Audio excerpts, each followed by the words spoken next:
साल 1999 रात के 8 बजे थे। पानी गांव के पाटिल श्रीधर मोहिते कुछ लोगों के साथ महल के बरामदे पर बैठे थे। वहाँ एक पुराना लकड़ी का सोफा था। उस पर वही पुराना लेकिन अच्छी हालत वाला गद्दा था। करीब 35 साल का, 6 फीट कद, सुगठित शरीर, सूती कमीज, उंगलियों में अंगूठियाँ। कुल मिलाकर श्रीधर की जिम्मेदारी की छाया सब पर पड़ी। बाकी लोग नीचे बैठे थे। वहाँ गांव में होने वाली कई बातों पर चर्चा हो रही थी। कई लोगों का ध्यान महल से आने वाली गावरान मुर्गियों की गंध की ओर गया, क्योंकि पूरा गांव जानता था कि मोहिते के महल में जो भी व्यक्ति आता है वह बिना खाए वापस नहीं जाता है। इसी बीच कुछ लोग हाथों में बैटरियां लेकर महल की ओर आ रहे थे। बाकी लोग थोड़ा सतर्क थे। वे लोग अब महल के आंगन में खड़े थे। किसी प्रकार की साधारण धोती, उस पर बंडी। कुल मिलाकर यह किसी आदिवासी पाड़ा से आया हुआ प्रतीत होता है। पानी गांव सह्याद्री की मुख्य पहाड़ी श्रृंखला में स्थित है, तो स्वाभाविक रूप से उसके चारों ओर कई जंगल और घाटियां थी। इसमें कई इलाके ऐसे थे जहां आधुनिकता की गंध अभी तक नहीं पहुंची थी। एक तरह से यह अच्छी बात भी थी, क्योंकि सह्याद्री की जड़ें उन्हीं इलाकों द्वारा संरक्षित थी। उन लोगों को आंगन में आता देख श्रीधर के पास का आदमी उठकर आगे बढ़ा और बोला, कैसे मेहमान, किस गांव से आए हो? एक ग्रामीण ने मुस्कुराते हुए कहा, मैं घिसारी से आया हूँ। मुझे पाटिल से काम था। किस तरह का काम है? क्या आप हमें पाटिल से बात करने देंगे? दादा साहब, वे आपसे बात करना चाहते हैं। उस आदमी ने पीछे मुड़कर श्रीधर की ओर देखते हुए कहा। श्रीधर ने उन्हें अंदर आने के लिए अपने हाथों से इशारा किया। पाटिल, मैं ज्ञानोबा हूँ, हमें आपकी मदद की ज़रूरत है।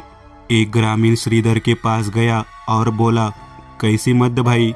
श्रीधर ने सोफे पर ठीक से बैठते हुए पूछा। आपको हमारे साथ बस्ती तक चलना होगा। किस लिए? श्रीधर ने उत्सुकता से पूछा। एक बाघ हमारे गांव में आ रहा है, ज्ञानोबा ने धीमी आवाज में कहा। बाघ? अरे लेकिन मैं इसमें क्या कर सकता हूँ? पाटिल, हमने आपके शिकार के बारे में सुना है। हमने सोचा कि आप उस बाघ को मारने में हमारी मदद करेंगे। अरे लेकिन यह मेरा काम नहीं है, आपको वन विभाग के अधिकारी को बताना चाहिए। हो गया पाटिल, हम गए थे, हम उन शिरके साहब से मिले, सब कुछ बताया। लेकिन क्या? श्रीधर ने भौहें ऊपर उठाते हुए पूछा। लेकिन वह बाघ अनार तालाब के पास रहता है, केवल शिकार करने के लिए गांव में आता है। और अनार तालाब का नाम सुनकर ही शिरके साहब को ठंड लग गई। क्या? अनार का तालाब? अरे ज्ञानोबा, तुम्हें पता है? हाँ पाटिल, मुझे पता है, इसलिए कोई भी वहाँ जाने को तैयार नहीं है। केवल आप ही हमारी मदद कर सकते हैं। अरे तुम पागल हो क्या? अनार के तालाब के पास आदमी तो क्या, कोई जानवर भी नहीं जाता। जो वहाँ गया वह कभी वापस नहीं आया। कोई नहीं जानता कि वहाँ क्या हो रहा है। श्रीधर के बगल में बैठे एक व्यक्ति ने कहा। हम जानते हैं, लेकिन वह बाघ अब तक 30 जानवरों को मार चुका है। और जहाँ तक जानवरों की बात है भाई, लेकिन उसने गांव में 2 लोगों को मार डाला। गांव के लोग बाहर निकलने से डरते हैं। क्या लोगों को भी मारा? श्रीधर ने आश्चर्य से पूछा। हाँ पाटिल, तो आप हमारे साथ चलो, हम तुम्हारे साथ जंगल में उस तालाब के पास चलेंगे। ज्ञानोबा ने आंखों में आंसू भरते हुए कहा। श्रीधर के बगल में बैठे व्यक्ति ने गुस्से में कहा, क्या तुम्हें समझ में नहीं आया कि क्या कहा? दादा साहब नहीं आएंगे। इतने में श्रीधर की पत्नी पद्मिनी बाहर आ गई।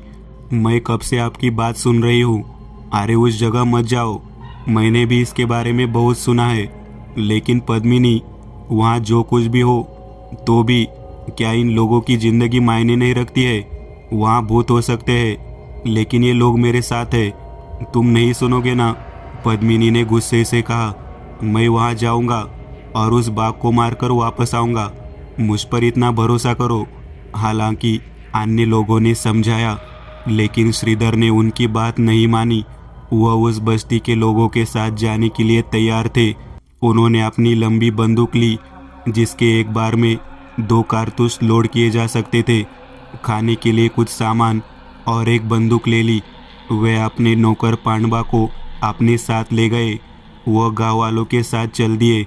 उस गांव तक पहुंचने में उन्हें 2 घंटे लग गए। गांव घने जंगल से घिरा हुआ था। पहाड़ी पर बसा गांव था। लगभग 40 घर होंगे। उन्होंने गांव में लोगों से बातचीत कर बाघ की गतिविधियों का अनुमान लगाया। ग्रामीणों को भी नहीं पता था कि यह सचमुच बाघ है या बाघिन, लेकिन उन लोगों से बात करके उन्होंने एक बात सीखी। बाघ जंगल के एक तरफ से अनार के तालाब से हमला कर रहा था। ज्ञानोबा, पांडवा और श्रीधर बात कर रहे थे। श्रीधर ने बंदूक की नली रगड़ते हुए कहा, हमारे पास 2 विकल्प है। एक तो गांव में रहकर बाघ के आने का इंतजार करे या फिर जंगल में जाकर बाघ को मार डाले। ज्ञानोबा ने कहा, यह पता नहीं है कि बाघ गांव में कब वापस आएगा। हाँ, मेरा भी यही मानना है। पहला विकल्प आसान है, लेकिन इसमें समय ज़्यादा लगेगा और आपको लगातार इस पर नज़र रखनी होगी। तो फिर क्या करें मालिक? पांडवा ने पूछा। जंगल में जाओ, मचान बनाओ और रस्सी बांधो और बाघ को हमारे जाल में खींच लो। वास्तव में क्या करना है पाटिल? ज्ञानोबा ने पूछा। एक बकरी ले लो, जंगल में जाओ, बकरी को एक पेड़ से बांध दो। उसके सामने एक मजबूत ऊंचे पेड़ पर हमारे बैठने के लिए पर्याप्त बड़ा मचान बनाओ। बाघ बकरी के पास आया ताकि उसे गोली मार दी जा सके। अगली सुबह ज्ञानोबा ने श्रीधर के निर्देशानुसार एक बकरी ले ली। उसने गांव से एक और युवक जो जंगल को अच्छी तरह से जानता था, महादू को बुलाया। ज्ञानोबा, श्रीधर, पांडवा और महादू बकरी के साथ जंगल में प्रवेश कर गए। वह झील यहाँ से कितनी दूर होगी महादू? श्रीधर ने पूछा। मैंने वह झील कभी नहीं देखी है, लेकिन मैंने पुराने लोगों से सुना है यह दक्षिण की ओर है। हम उस तरफ चलेंगे। श्रीधर बाघ के पैरों के निशान ढूंढ रहा था, लेकिन उसे जंगल में वे नहीं दिखे। उसे संदेह होने लगा था कि सचमुच बाघ इधर से आ रहा है या नहीं। वे काफी देर तक जंगल में घूमते रहे। रास्ता ना भटकने के लिए महादू पेड़ पर निशान बना रहा था। जंगल घना है, बड़े बड़े पेड़, कंटीली झाड़ियाँ, ऊंचे पेड़ों को सहारा देने वाली चढ़ाई वाली लताएं। दोपहर बाद भी झील का पता नहीं चला। धीरे धीरे रास्ते भी गायब हो गए। महादू, यहाँ से आगे कोई रास्ता नहीं है, इसलिए जानवर इस क्षेत्र में नहीं घूम सकते। श्रीधर ने कहा। मुझे भी ऐसा ही लगता है। हाथ में कोयता लेकर पेड़ पर निशान मारते हुए महादू ने कहा, चलो रास्ता साफ करो महादू, तुम आगे बढ़ो। जब वे चल रहे थे, पेड़ इतने ऊंचे और घने थे कि सूरज की रोशनी मुश्किल से जमीन तक पहुंच पाती थी। शाम हो चुकी थी, लेकिन जंगल ने रात का भ्रम पैदा कर दिया था। श्रीधर ने उसके पास टॉर्च जला दी। कुछ ही देर में इतना अंधेरा हो गया कि उस टॉर्च के बिना कुछ भी दिखाई नहीं दे रहा था। सभी ने अपने पास टॉर्च जला ली। वे अभी तक उस झील तक नहीं पहुंचे थे। चलते चलते किसी तरह ज्ञानोबा का पैर फिसल गया। वह गिरते गिरते बच गया। उसने टॉर्च को जमीन पर चारों ओर घुमाया। उसके दिमाग के पुर्जे हिल चुके थे। वहाँ एक मानवी खोपड़ी थी जो आधी जमीन में दबी हुई थी। ये क्या? वह डर के मारे पीछे हट गया। सबने जमीन की ओर देखा। सब थोड़ा आश्चर्यचकित हुए। अरे, यह एक पुराना जंगल है। उस समय जंगल में कोई आया होगा, उसकी होगी। चलो आगे बढ़ते हैं, श्रीधर ने स्थिति को समझते हुए कहा। सभी लोग खोपड़ी को पीछे छोड़कर आगे बढ़ रहे थे। टॉर्च को आगे घुमाकर देखा तो जमीन पर कई सफ़ेद पत्थर दिखाई दिए। जब वे उन पत्थरों से बचते हुए आगे बढ़ रहे थे तो पांडवा का पैर एक पत्थर पर पड़ गया। जैसी आवाज़ हुई, सभी ने आवाज़ की ओर देखा। पांडवा के पैरों के नीचे कुछ टूट गया था। उसने पैर उठाया तो पत्थर टूट गया। उसने उस पर टॉर्च घुमाई और उसे देखा। वो एक खोपड़ी है, पांडवा ने डरते हुए कहा। श्रीधर ने भी उस बात पर गौर किया। उसने मशाल को फिर से चारों ओर घुमाया तो जिसे हम इतने समय से पत्थर समझ रहे हैं, वह वास्तव में मानव खोपड़िया है, उसने घबराते हुए कहा। लेकिन अब बाकी तीन भी डर गए। यहाँ कुछ भयानक है मालिक, चलो वापस चलते हैं, पांडवा ने कहा। इतनी दूर आए हैं पांडवा, अब वापस नहीं जाना है, जो भी है पुराना है, अब इन खोपड़ियों से हमें क्या डर। मैं आगे नहीं आऊँगा, मैं वापस चला, महादू ने डरते हुए कहा। अरे महादू सुनो, नहीं नहीं, कहते हुए महादू भाग गया। पाटिल चलो आगे बढ़े, ज्ञानोबा ने कहा। तीनों टॉर्च की रोशनी में आगे बढ़ रहे थे। वे अब एक छोटे से दर्रे में थे। आसपास टॉर्च घुमा रहा पांडवा वापस रुक गया। मालिक वहाँ देखो, उसने पास की मिट्टी की पहाड़ी की ओर देखते हुए कहा। श्रीधर की नज़र उस टॉर्च की रोशनी पर पड़ी। वहाँ मिट्टी में बहुत सी खोपड़ियाँ दबी हुई थी। एक दांत और एक आँख का हिस्सा मिट्टी से बाहर आ गया था। दर्रे के दोनों ओर मिट्टी की दीवारों में ऐसी ही खोपड़ियाँ थी। आखिर यह है क्या? श्रीधर ने खुद से कहा। पांडवा ने कहा, इतनी सारी खोपड़ियाँ यहाँ कैसे आ सकती है? क्या मालूम पांडवा, शायद अनार का तालाब यही है। पीछे से आवाज़ आई। पांडवा ने पीछे मुड़कर देखा तो कुछ खोपड़ियाँ मिट्टी से निकलकर जमीन पर पड़ी हुई थी। यह नीचे से कैसे आई? ज्ञानोबा डरते हुए बोला। जंगल में सन्नाटा था, लेकिन कुछ अजीब सी आवाज़ आ रही थी। यह कई घुनों के एक साथ आकर शोर मचाने की आवाज़ थी। श्रीधर को ठीक से पता नहीं था कि यह आवाज़ कहाँ से आ रही थी। अचानक अन्य खोपड़ियाँ भी मिट्टी से गिर गई। कुछ खोपड़ियाँ चीखती हुई उनके पैरों के पास आ गई। श्रीधर के पैर में खोपड़ी लगी। उसने नीचे देखा, उसे नीचे से आवाज़ आती हुई महसूस हुई। उसने साहस करके खोपड़ी को हाथ में लिया और अपने सामने रख लिया। उस खोपड़ी से भनभनाहट की आवाज़ आ रही थी। उसे एहसास हुआ कि आवाज़ बाकी सभी खोपड़ियों से आ रही थी। अचानक उसके हाथ की खोपड़ी हिलने लगी। उसने घबराहट में उसे फेंक दिया। इसी बीच जमीन पर मौजूद सभी खोपड़ियाँ अपने आप हिलने लगी। लेकिन अब पांडवा और ज्ञानबा डर गए। उनमें आगे बढ़ने का साहस नहीं था। ज्ञानोबा ने कहा, मुझे खेद है पाटिल, लेकिन मैं आगे नहीं आ सकता, चलो वापस चलते हैं। जब वे बातें कर रहे थे तो खोपड़ियाँ उनकी ओर बढ़ने लगी। खोपड़ियाँ ऐसी लग रही थी जैसे जमीन पर चींटियाँ जमा हो रही हो। श्रीधर आगे की ओर भागे, लेकिन पांडवा और ज्ञानोबा विपरीत दिशा में भागे। इस असमंजस में उनके साथ की बकरी चिल्लाती हुई जंगल में गायब हो गई। श्रीधर को समझ नहीं आया कि वह कहाँ भाग रहा है। कुछ देर दौड़ने के बाद वह रुक गया। उसने बगल में देखा, वहाँ पेड़ों के अलावा कुछ भी नहीं था। लेकिन अब वो अकेला था। बाघ का कोई निशान नहीं मिला। तभी उसे पेड़ों में कुछ सरसराहट सुनाई दी। उसने उस ओर देखा, उधर आंखें चमक रही थी। धीरे धीरे एक पूर्ण वयस्क बाघ झाड़ी से बाहर आया। अब टॉर्च की रोशनी बाघ पर पड़ी। वह बाघ श्रीधर की ओर देख रहा था। श्रीधर ने अपनी बंदूक सामने रखी और बाघ पर निशान साधा, लेकिन बाघ अभी भी चरण में नहीं था। उसने इंतजार किया। बाघ धीरे धीरे श्रीधर की ओर आने लगा। कुछ दूरी पर बाघ दहाड़ने लगा। तभी श्रीधर को उसका खुला जबड़ा दिख गया। उसका एक ऊपरी जबड़ा टूटा हुआ था। साथ ही उन्हें समझ आ गया कि यह बाघ नरभक्षी कैसे बन गया। यदि बाघ का दांत टूट जाए तो वह जंगली जानवरों का शिकार नहीं कर सकता। इसलिए भोजन की तलाश में वह ऐसे शिकार की तलाश करता है जो उसे आसानी से मिल जाए। मनुष्य या घरेलू जानवर अपेक्षाकृत आसान शिकार है, इसलिए ऐसे बाघ नरभक्षी बन जाते हैं। बाघ थोड़ी तेजी से श्रीधर की ओर झपटा। उसी समय श्रीधर ने बंदूक का ट्रिगर खींच लिया।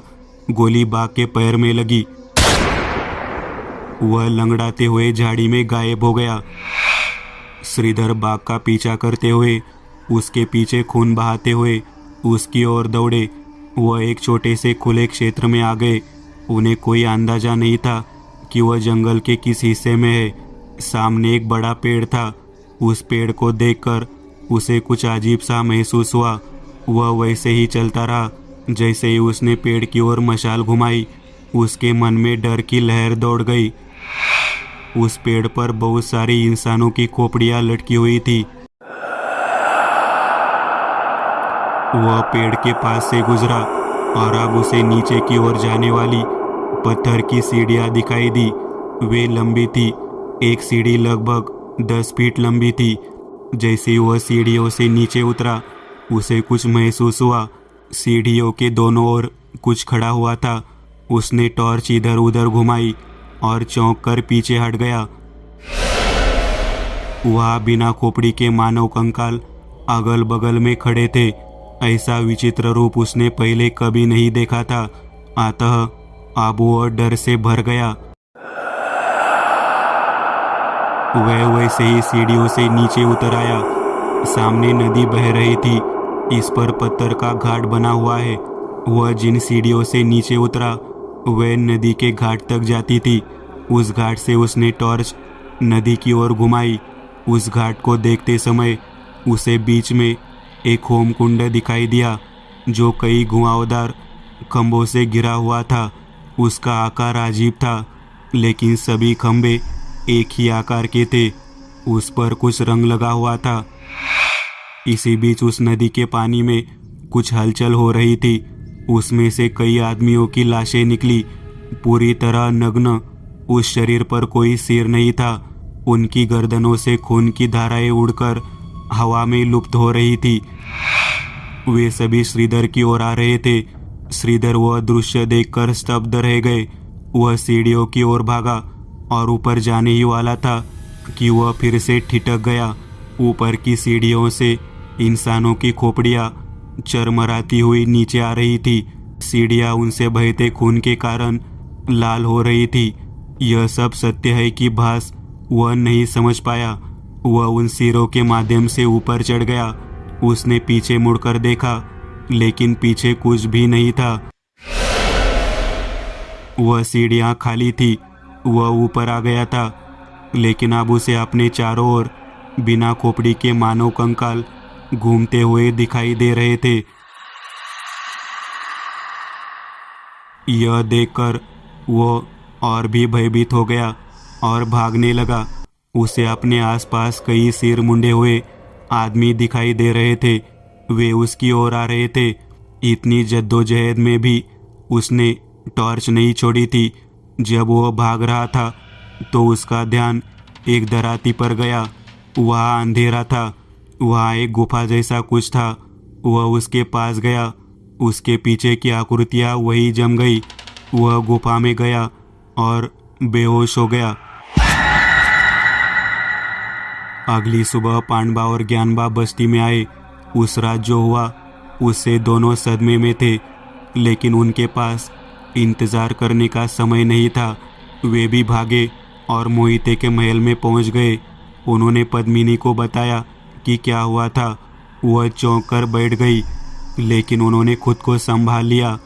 तुम दोनों यही रुको, मैं फ़ोन करके आती हूँ। कुछ देर बाद पद्मिनी बाहर आई। यह पूरा मामला भयानक है और हमारे हाथ से बाहर है, इसलिए मैंने अपने एक परिचित आदमी को फ़ोन किया है। वह शाम को इस गांव में आएंगे।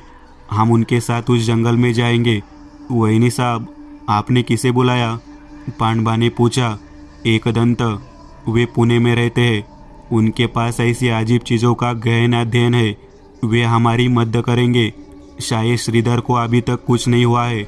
वे शाम तक वही महल में बैठे रहे। शाम को एक कार मोहिते के महल के सामने रुकी।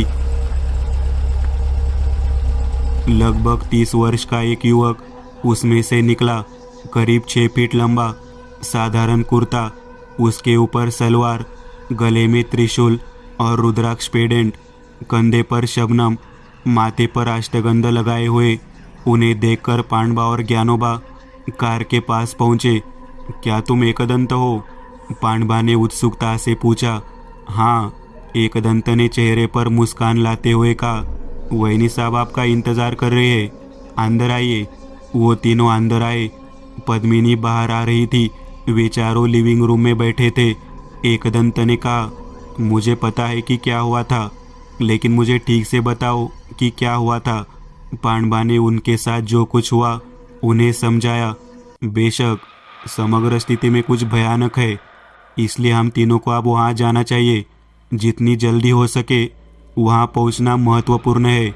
एकदंत ने गाड़ी से एक बैग निकाला और पांडवा को दे दिया। वे तीनों जंगल की ओर चल दिए। अंधेरा था। हाथ में बड़ी टॉर्च की रोशनी में एकदंत आगे बढ़ रहे थे। उन्होंने जंगल के पेड़ों पर बने निशानों की मदद से अपना रास्ता अपनाया। काफी देर तक चलने के बाद वे तीनों उसी दर्रे पर पहुंचे जहां खोपड़ियों का ढेर लगा हुआ था। अब खोपड़ियां दोनों तरफ एक ही मिट्टी में थी। पिछली रात की घटना को याद करते हुए पांडवा और ज्ञानोबा के मन में एक कांटा चुभ गया। जैसे ही वे दर्रे से गुजरे खोपड़ियां हिलने लगी। वे मिट्टी से निकले। खोपड़ी की आंखों से खून बह रहा था। एक अजीब सी आवाज आ रही थी। एकदंत ने अपने शबनम से एक थैली निकाली जिसमें ऊदी थी। उन्होंने उसे अपने हाथ में लिया और कुछ मंत्रों का उच्चारण किया और उसे चारों दिशाओं में उड़ा दिया। कुछ ही देर में मानो खोपड़ियाँ मिट्टी में लुप्त हो गई। वे तीनों आगे बढ़े। किसी को नहीं पता था कि आगे कहाँ जाना है। एकदंत ने हाथ में नींबू ले लिया। वहाँ खाली जगह देखकर वे बैठ गए। उन्होंने उस नींबू पर ऊदी लगा दी। कुछ मंत्रों के रूप में उन्होंने नींबू को जमीन पर फेंक दिया। वह नींबू जमीन पर सरसरा रहा था। उस नींबू के पीछे एकदंत चल रहे थे। वे दोनों उनके पीछे पीछे आ रहे थे। एकदंत बंधे हुए सीढ़ियों तक पहुंचे। नींबू आगे नहीं बढ़ रहा था, उधर ही घूम रहा था। इसी बीच उनके ऊपर से कुछ गिर गया। जब उन्होंने पीछे मुड़कर देखा तो वहाँ कुछ भी नहीं था। उन्हें इस बात का एहसास नहीं हुआ। वे सीढ़ियों से नीचे चले गए। वे तीनों सीढ़ियों से नीचे उतर रहे थे। इसी बीच पीछे से एक आदमी की चीख सुनाई दी। चारों ओर सन्नाटा होने के कारण आवाज और भी भयानक थी। तीनों ने पीछे मुड़कर देखा। केवल टॉर्च की रोशनी में और एक भयानक दृश्य देखा। एक नग्न आदमी सीढ़ियों से नीचे भाग रहा था। उसका सिर एक हाथ में था। वे सिर अजीब आवाज में चिल्ला रहे थे। पांडवा और ज्ञानोबा डर के मारे नीचे भागे और एकदंत वही खड़े हो गए। वह आदमी उनकी ओर आया। एकदंत ने अपनी जेब में हाथ डाला और चाकू निकाला। जैसे ही वह आदमी करीब आया उसने चाकू उसकी ओर फेंक दिया। उस चाकू के प्रहार से वह हवा में बिखर गया। एकदंत ऊपर गए, चाकू उठाया और वापस अपनी जेब में रख लिया। यह कैसे हुआ? ज्ञानोबा ने आश्चर्य से पूछा। यह कोई साधारण चाकू नहीं है ज्ञानोबा, हनुमान के सिंदूर से मंत्रमुग्ध है। चलो देखने के लिए और भी बहुत कुछ है। जब वे उस घाट के पार आए तो एकदंत ने चारों ओर देखते हुए सतर्क रुख अपनाया। उन्होंने जल्दी से थैले में हाथ डाला और राख की एक पुड़ी बाहर निकाली। उन्होंने उस यज्ञ के चारों ओर एक घेरा बनाया। तुम दोनों इसी अखाड़े में रहो, जब तक मैं न कहूँ बाहर मत आना। लेकिन क्या हुआ एकदंत? यहाँ सब कुछ शांत है। पांडवा ने कहा। तुम्हें वैसा लग रहा है, आप देखो क्या होता है। एकदंत नदी के पास पहुँचे और पानी में देखा। वहाँ एक झील बन गई थी। उस क्षेत्र में पानी की गहराई बहुत अधिक लग रही थी। शायद यही अनार तालाब है। उन्होंने एक बड़ी टॉर्च की रोशनी में तालाब में देखा। अंदर किसी प्रकार की मूर्ति थी। उन्होंने मूर्ति को ठीक से देखा। वित्र, उन्होंने खुद से कहा। इसी बीच झील से सिर कटे हुए लोगों की लाशें बाहर आई। एकदंत सतर्क थे। वे यज्ञ के पास दौड़े। वे भी उस अखाड़े में उतरे। वे शव तेजी से यज्ञ के पास पहुंचे, लेकिन अखाड़े को छूते ही जल गए। ऊपर और नीचे कई दिशाओं से कई सिरविहीन लाशें उन पर गिर रही थी, लेकिन बाहर अखाड़ा उन्हें राख में तब्दील कर रहा था। उस अखाड़े की सीमा पर अग्नि तांडव शुरू हो जाती है। उन शरीरों से अंगारे फूट रहे थे, चिंगारियां उड़ रही थी, लेकिन अंदर मौजूद तीनों को कोई दिक्कत नहीं हुई। देखा, इस अखाड़े की वजह से क्या हो रहा है? एकदंत ने मुस्कुराते हुए कहा। वे दोनों दंग रह गए। उनके मुंह से कोई शब्द नहीं निकला। यह क्या मामला है एकदंत? पांडवा ने पूछा। उन्होंने अखाड़े से गिरी हुई राख उठाई, पिशाचवेद खोला और कुछ देर तक आंखें बंद करके चुपचाप बैठे रहे। उन्होंने आंखें खोली और कहा, स्कंदोक्त, यह स्कंदोक्त है। वे आत्माएं जिनके सिरों के बलि दे दी गई है, लेकिन इनका क्या, मैं आपको बाद में बताऊंगा। एकदंत ने पांडवा की बात को बीच में रोकते हुए कहा। एकदंत ने अपने थैले से लकड़ी का एक ढेर निकाला और उसे उसी यज्ञ कुंड में डाल दिया और आग जला दी। आग भड़क रही थी। वे कुछ मंत्रों का उच्चारण करते हुए इसमें विशेष धूप डालते हैं। इससे उस यज्ञ से निकला धुआं भड़क उठा। जैसे ये धुआं चढ़ गया, बिना सिर वाले शव गायब होने लगे। थोड़ी देर बाद सब शांत हो गया। चलो, आभा में श्रीधर को ढूंढना है, एकदंत ने कहा। वे तीनों सीढ़ियां चढ़े। एकदंत का ध्यान नींबू पर गया, जो अभी भी वही घूम रहा था। यह नींबू अभी भी ऐसे हिल रहा है, मतलब? एकदंत ने बात करना बंद कर दिया। क्या मतलब एकदंत? पांडवा ने पूछा। यहाँ कुछ है जो मेरी शक्ति को रोक रहा है। चलो आगे बढ़े और देखें। वे उस गुफा के पास आए। इस गुफा के पास कुछ अलग सा महसूस होता है। तुम अंदर मत आना, मैं अंदर जाकर देखूंगा। एकदंत गुफा के अंदर चले गए। थोड़ा अंदर चलने के बाद अचानक उनके सामने धुआं फैल गया, जिसका उन्हें बिल्कुल भी अंदाजा नहीं था। उन्हें लगा कि यह किसी बुरी शक्ति की साजिश है। उन्होंने थैले से उदी निकाली और मंत्र पढ़कर धुएं में उड़ा दी। धुआं दूर हो गया। जैसे ही वे आगे बढ़े, उन्होंने एक पत्थर के पास एक आदमी को पड़ा हुआ देखा। पास में एक बंदूक पड़ी थी। उसके विवरण से उन्होंने उसकी पहचान श्रीधर के रूप में की। उसी पत्थर पर एक आदमी की मूर्ति थी, लगभग 4 फीट ऊंची, जिसके एक हाथ में छड़ी थी और कंधे पर कंबल था। उस मूर्ति को देखकर उन्होंने अनुमान लगाया कि धुन कैसे बन रही है। अचानक उन्हें अपनी गलती का एहसास हुआ। उस समय उन्हें समझ नहीं आया कि वे किसे चुनौती दे रहे हैं। वे आगे बढ़े और मूर्ति के सामने हाथ जोड़ दिए। क्षमा करें वेताल, मुझे नहीं पता था कि यह आपकी जगह है। वे आगे बढ़े। उन्होंने श्रीधर के शरीर पर हाथ फिराया। वह बेहोश था। उन्होंने पास के थैले से पानी की बोतल निकाली, उसके चेहरे पर पानी के छींटे मारे और श्रीधर को होश में लाया। वह थक गया था, उसका शरीर बेचैन था। आप कौन है? श्रीधर ने अर्धचेतन अवस्था में पूछा। मैं एकदंत हूँ, आपकी सहायता के लिए आया हूँ। अभी मैं बस इतना ही कह सकता हूँ, तुम इस छड़ी को दांतों से चबाओ, तुम्हारी थकान कुछ देर के लिए दूर हो जाएगी। एकदंत ने उसे चबाने के लिए औषधीय वृक्ष की एक छड़ी दी। कुछ ही देर में उससे श्रीधर को फ्रेश महसूस लगा। वे दोनों गुफा से बाहर आए। श्रीधर को देखकर पांडवा बहुत खुश हुए और वे चारों तुरंत वहाँ से चले गए। जंगल में घूमते समय अचानक श्रीधर की नज़र एक झुकी हुई झाड़ी पर पड़ी। वह उस झाड़ी के पास गया तो वहाँ वही बाघ मरा पड़ा था। उसकी गोली बाघ के गर्दन और पैर के बीच में घुस गई, जिससे कुछ ही देर में उसकी मौत हो गई। श्रीधर को राहत मिली। उसने अपना काम पूरा कर लिया था। वे सभी ऐसे ही चलते रहे जब तक वे मोहिते के महल में वापस आए। तब तक सुबह हो चुकी थी। उन सब के वापस आने के बाद श्रीधर ने फ्रेश होकर खाना खाया, फिर भी थका हुआ था। एकदंत खाना खाकर बाहर बैठे थे। कुछ ही देर में सभी लोग इकट्ठा हो गए। श्रीधर ने कहा, यह सब एकदंत क्या था? मुझे अभी भी नहीं पता। जंगल का वह भाग जहाँ आप गए थे शापित है। अनार तालाब घाट है, जहाँ 500 साल पहले 50 आघोरी लोगों ने सत्ता हासिल करने के लिए शैतान यानी वित्र की स्थापना की थी। वित्र एक राक्षस था जिसने दुनिया के पानी को बंद कर दिया था। उसके पास अनेक आसुरी शक्तियाँ थी। आघोरी लोगों ने उनके लिए कई पुरुषों की बलि चढ़ाई। बलि देते समय वे उन्हें नग्न कर देते थे और उनके सिर को धड़ से अलग कर देते थे। लेकिन इतना त्याग करने के बाद भी वित्र उन्हें ताकत नहीं दे सके। लेकिन जिन लोगों की उन्होंने बलि दी, उनकी आत्माएं उन्हें परेशान कर रही थी।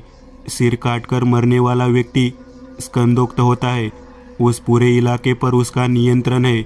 आगोरी डर कर वहाँ से भाग गए, लेकिन जाते जाते उन्होंने उस क्षेत्र को मंत्रों से घेर लिया। वे अपनी इच्छा से उस सीमा को पार नहीं कर सकते। तो जंगल के कुछ हिस्सों में यह अभी भी वहाँ होना चाहिए। ज्ञानोबा ने पूछा। हाँ, वे अनगिनत आत्माएं हैं। यहाँ तक कि आगोरी भी उन्हें मुक्त नहीं कर सके या उनसे लड़ नहीं सके, इसलिए वे चले गए। उन आत्माओं को कोई और नहीं रोक सका, परंतु उन्होंने अपने शरीर और सिरों को वही गाड़ दिया है। इसलिए अगर कोई उस सीमा के अंदर घुसेगा तो वे उसे कुचल कर मार डालेंगे। आपको जो भी परेशानी है, जो कुछ भी आप देखते हैं, वह उन आत्माओं के कारण है। लेकिन फिर मैं कैसे बच गया? श्रीधर ने पूछा। यह तुम्हारा भाग्य था कि तुम उस गुफा में गए। वह गुफा वेताल की है। उसकी शक्ति के सामने कुछ भी नहीं टिकता। यहाँ तक कि उन स्कंदकों को भी वहाँ जाने की अनुमति नहीं है, इसीलिए तुम जीवित रहे। वेताल, मैंने तो सिर्फ सुना। ये कैसी चीज़ है? प्राचीन साहित्य में वेताल के जो वर्ण मिलते हैं, उसके अनुसार वह क्रूर, दृष्टि वाला और विशालकाय है। वह मांस और खून प्राशन करता है और हमेशा युद्ध प्रिय और सशस्त्र रहता है। ऐसे संकेत मिलते हैं कि वेताल की माता स्कंदनुचारी मातृका है और स्वयं वेताल भी स्कंदनुचारी है।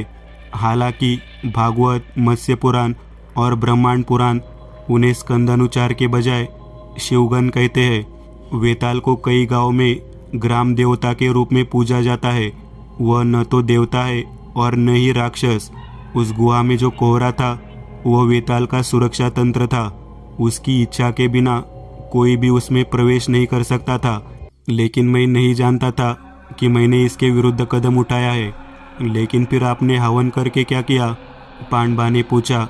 हमने कुछ देर के लिए उन स्कंदकों को शांत किया, उनकी शक्तियों को कमज़ोर किया, इसलिए उन्होंने हमारे काम में हस्तक्षेप नहीं किया।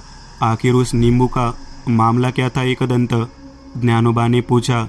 वह नींबू हमारे श्रीधर का रास्ता दिखा रहा था, लेकिन उसने अपना काम वेताल की सीमा तक ही किया। वेताल की सीमा में किसी और की शक्ति काम नहीं करती, इसलिए नींबू वही घूमता रहा। फिर आगे क्या? ज्ञानोबा ने पूछा।